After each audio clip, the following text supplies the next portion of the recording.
আইয়ুব নবী আলাইহিস সালাতু ওয়াস সালাম আমার মাওলা পরীক্ষার মধ্যে ফালায়া দিছে, অসুস্থ, পোকা কটকট কট করে কাবরদার, আহ উহ নাই, জবানের মধ্যে মাওলার জিকির জারি, শুধু বলে আল্লাহ,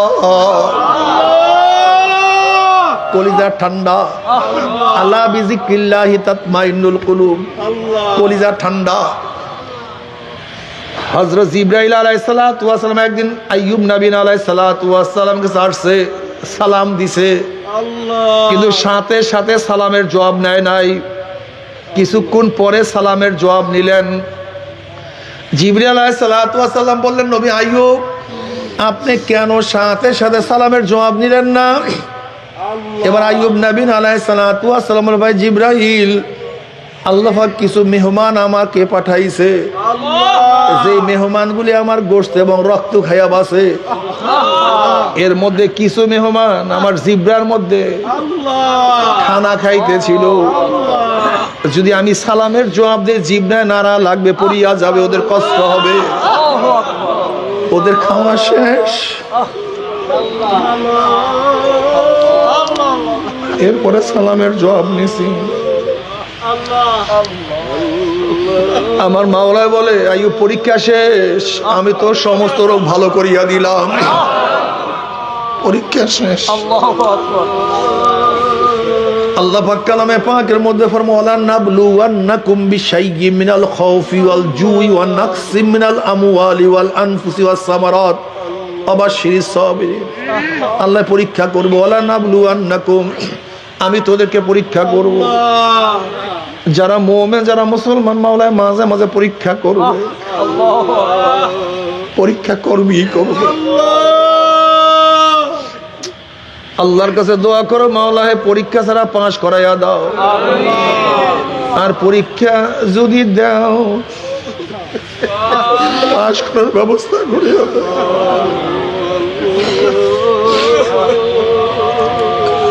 হে আমার যুবক বাবারা, মুরব্বী বাবারা,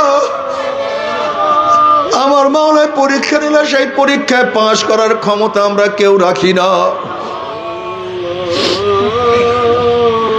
এর জন্য মাওলার কাছে দোয়া করে, মাওলা হে পরীক্ষা ছাড়া পাস করাও। আবার যদি পরীক্ষা দেয়, এমন পরীক্ষা দাও যে পরীক্ষায় তুমি পাস করার ব্যবস্থা করিয়া দিও।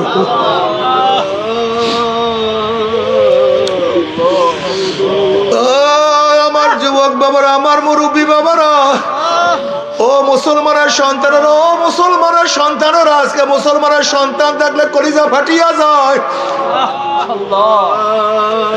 আজকে মুমিনের সন্তান দেখলে কলিজা ফাটিয়া যায়। আজকে মুসলমানের সন্তানের নামাজ নাই, রোজা নাই, পর্দা নাই, ইবাদত নাই। অথচ আলী রাদিয়াল্লাহু তাআলা 10 বছর বয়সে আমার মাওলার পাগল, মাত্র 10 বছর বয়সে আমার মাওলার পাগল। ইসমাইল আলাইহিস সালাতু ওয়াস সালাম 6-7-8 বছর বয়সে আমার মাওলার প্রেমে পড়িয়া ছুরির নিচে নিজের গর্দানকে ঝুঁকাইয়া দিছে। আব্দুল্লাহ ইবনে আব্বাস, আব্দুল্লাহ ইবনে ওমর, আব্দুল্লাহ ইবনে মাসউদ অল্প বয়সে আমার মাওলার পাগল। কত কত কত বালকরা আমার মাওলার পাগল। মুআজ রাদিয়াল্লাহু আনহু অল্প বয়সে আমার মাওলার পাগল, আমার নবীর পাগল।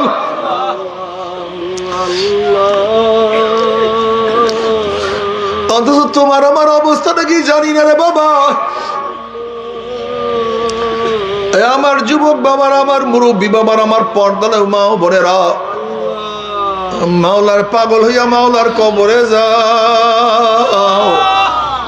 মাওলার পাগল না হইয়া কেউ মাওলার কবরে যাইও না।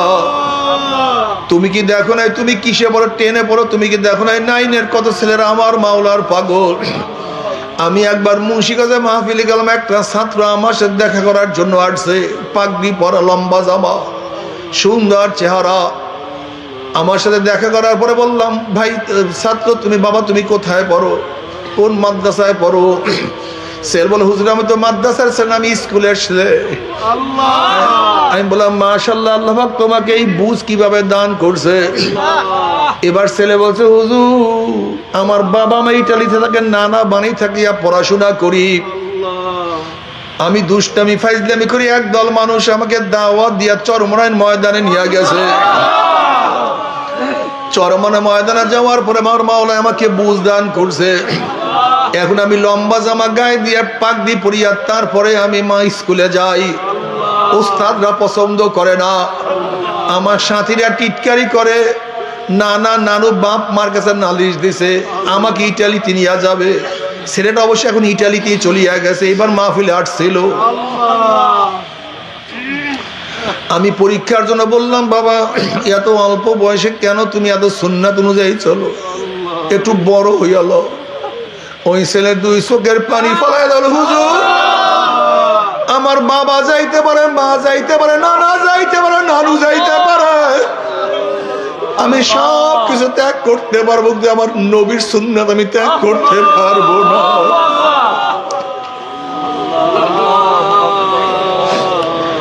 ওর বাবা মাকে মাওলায় বুঝ দেয় নাই, কিন্তু সন্তানকে আমার মাওলায় দিনের বুঝ দিয়া দিছে। নবী ইব্রাহিম আলাইহিস সালাতু ওয়াস সালাম বাবাকে আমার মাওলায় দিনের বুঝ দেয় না, তার ছেলেকে আল্লাহ দিনের বুঝ দেয়া দিছে। নবী নূহ আলাইহিস সালাতু ওয়াস সালাম সন্তানকে আল্লাহ পাক দিনের বুঝ দেয় না, বাবাকে দিনের বুঝ দিয়া দিছে। ফিরআউনের স্ত্রী আসিয়া আলাইহিস সালাতু ওয়াস সালামকে আল্লাহ পাক দিনের হেদায়েতের মালা পরাইয়া দিছে। তার স্বামী ফিরআউনকে আমার মাওলা জাহান্নামের খুঁটা বানাইয়া ফলাইছে। লূত আলাইহিস সালাতু ওয়াস সালামকে আমার মাওলা তার কাছে টানিয়া নিছে, অথচ তার স্ত্রীকে আমার মাওলা জাহান্নামের কীট বানায়া দিছে। হেদায়েতের মালিক কে?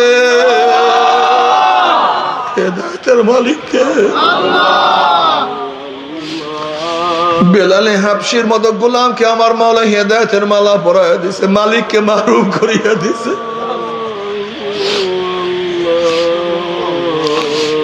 কত গরিবকে আমার মাওলা হেদায়েতের মালা পরায়া দেয়, কত বড় লোককে আমার মাওলায় মাহরুম করিয়া দেয়। কত সন্তানকে দাঁড়িয়ে রাখার তৌফিক দেয়, কিন্তু বাবাকে মাওলায় দাঁড়িয়ে রাখার তৌফিক দেয় না। কত মেয়ে বোরখা পরে, কত মা বোরখা পরে না। কত অসুস্থ আমার মাওলাকে ভুলে না, কত সুস্থ মানুষ আমার মাওলাকে চিনে না। হেদায়েতের মালিককে?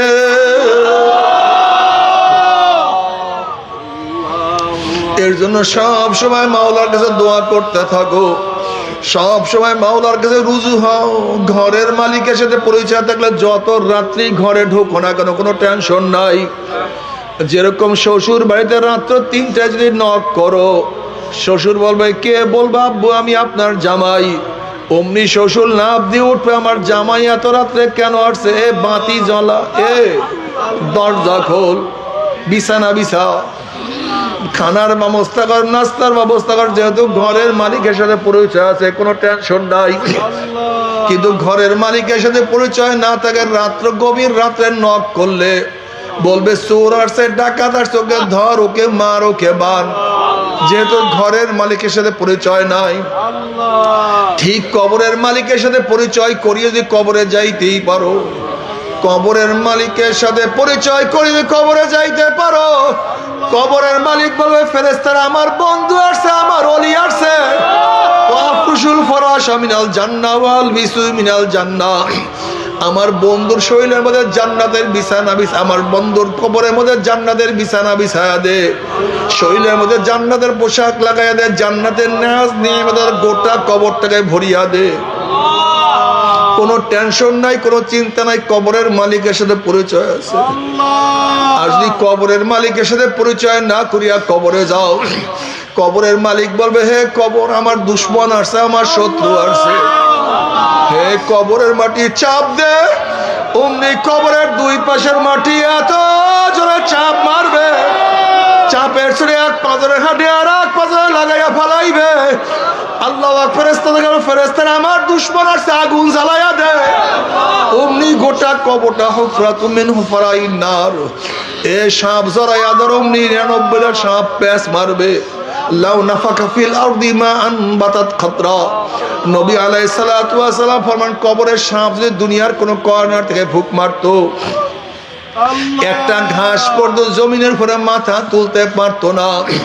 যদি কিয়ামতের মালিক হিসেবে পরিচয় করিয়া কিয়ামতের ময়দানে উঠতেই পারো, কিয়ামতের মালিক তোমাকে আমাকে আরো সে নিচে জায়গা করিয়া দিবে। মিজানের মালিকের সাথে পরিচয় করিয়া মিজানে উঠতে বলেন নেকের পাল্লা ওজন হইয়া যাবে।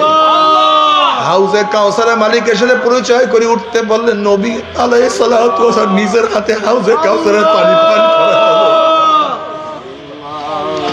মান শারিবা লাম ইয়াজমা বাদা, যেই ব্যক্তি এক পেয়ালা হাউজে কাউসারের পানি পান করবে 50,000 বছরের মধ্যে আর কোনোদিন পানি পয়সা লাগবে না। ওয়া ইন মিনকুম ইল্লা ওয়ারিদুহা কানা আলা রাব্বিকা হাতমান মাকদিয়া সুম্মা নাযিল লাযিনা তাকাও ওয়া নাযারুজ জালিমিনা ফিহা জিসিয়া। যদি পুলসরাতের মালিকের সাথে পরিচয় করে উঠতেই পারো, পুলসরাত পার দিয়া জান্নাতে চলিয়া যাবা। আর কিয়ামতের মালিকের সাথে পরিচয় না করিয়া যদি কিয়ামতের ময়দানে উঠো, কিয়ামতের মালিক ধাক্কা দিয়া সূর্যের গরমের নিচে ফালাইয়া দিবে।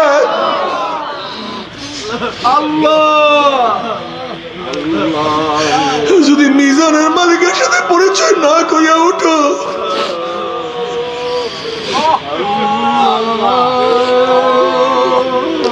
গুনার পাল্লা ওজন হয়ে যাবে।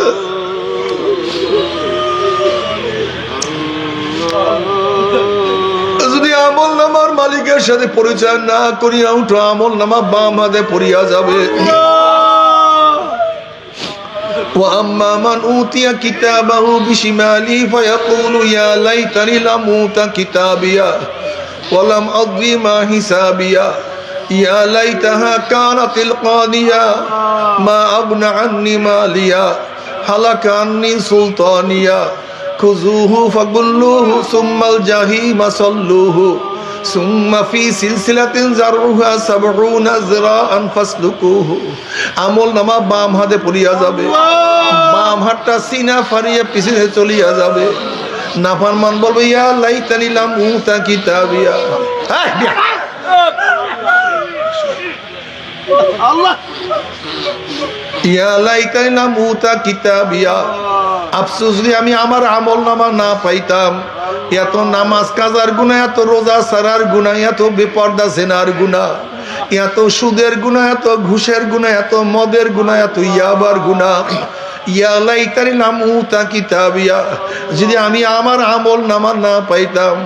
ইয়া লাইতাহা কানাতিল কাজিয়া, আফসোস যদি কবর আমার শেষ ঠিকানা হইয়া যাইতো, কিয়ামতের ময়দানে না উঠতাম।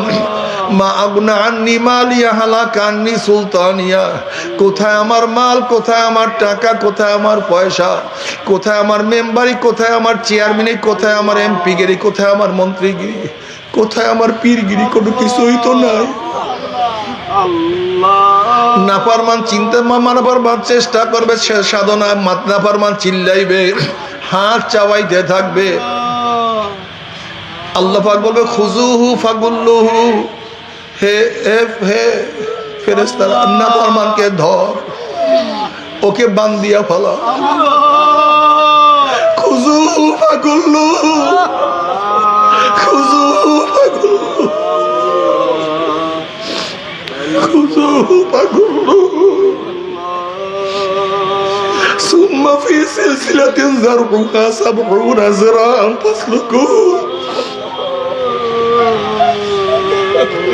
আল্লাহ পাক হুকুম দেওয়ার সাথে সাথে একদল ফেরেশতারা 70 গজ লম্বা লম্বা আগুনের শিকল দিয়া নাফরমানকে বান্ধিয়া ফেলাইবে। যেরকম কুকুরের পায়ের মধ্যে রশি লাগাইয়া টানতে টানতে কুয়ার মধ্যে ফালাইয়া দেওয়া হয়, ঠিক নাফরমানের হাত পায়ের মধ্যে জাহান্নামের শিকল লাগাইয়া টানতে টানতে মিন ওয়ারাহি জাহান্নাম। আল্লাহ তুই আমাদের সবাইকে মাফ করিয়া দাও।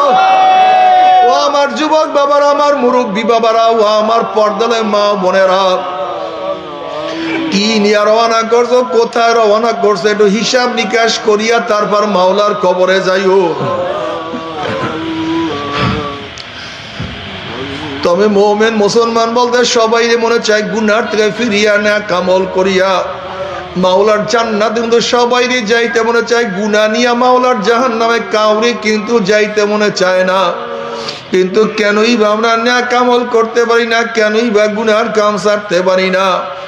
এর মূল কারণ হলো আপনার এবং আমার পিছনে নফস এবং শয়তান লাগিয়া রইছে। এই নফস এবং শয়তান থেকে ফেরার জন্য যে কোনো একজন হক্কানি আল্লাহর ওলির হাতে হাত দিতে হবে রে বাবা।